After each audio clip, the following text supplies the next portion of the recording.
Voici comment le choléra a changé mon village.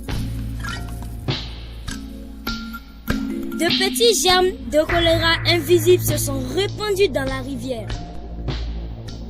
Si petits et si dangereux. Sans s'en rendre compte, des femmes ont apporté le choléra à la maison dans de l'eau. Les mouches transportaient le choléra sur leurs pattes. Les mains sales aussi.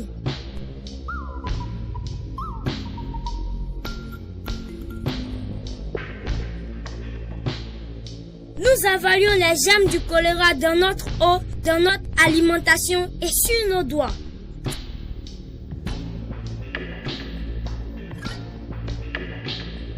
C'est arrivé si vite. Le matin, mon père était très malade. Il faisait une diarrhée qui ressemblait à de l'eau grise qu'il perdait. J'avais tellement peur, je suis allée chercher de l'aide.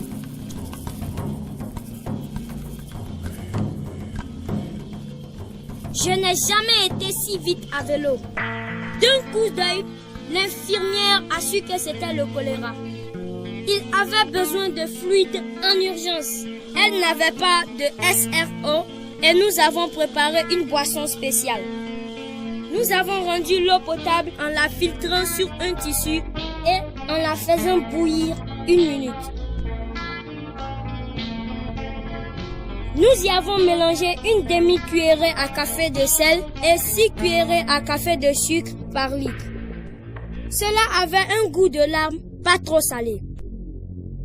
J'avais peur de voir mon père mourir, mais il s'est senti mieux.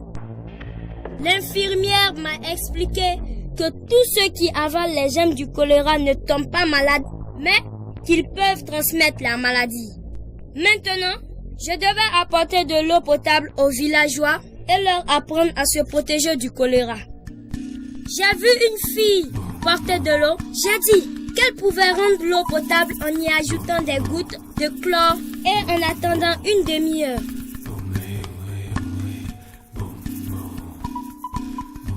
Un homme allait manger avec les mains sales.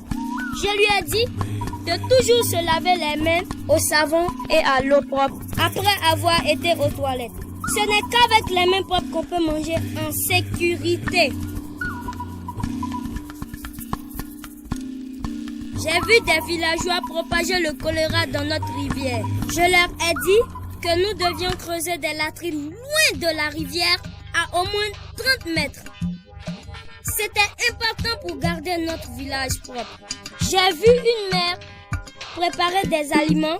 Je lui ai dit de se laver les mains d'abord au savon et à l'eau propre, puis de laver et éplucher les aliments, les cuire, les manger chauds et les protéger des mouches. J'ai passé le mot dans tout le village et suis retourné voir mon père, heureux de voir qu'il allait mieux. Notre village a retrouvé sa santé. Maintenant, nous filtrons et faisons bouillir l'eau. Nous utilisons toujours les latrines et nous lavons toujours les mains après. La nourriture est à l'abri des mouches. Lavée, épluchée et cuite. Nous nous lavons toujours les mains avant de cuisiner et de manger. Nous avons mis notre village à l'abri du choléra. Passez le mot. Votre village peut être en sécurité du choléra.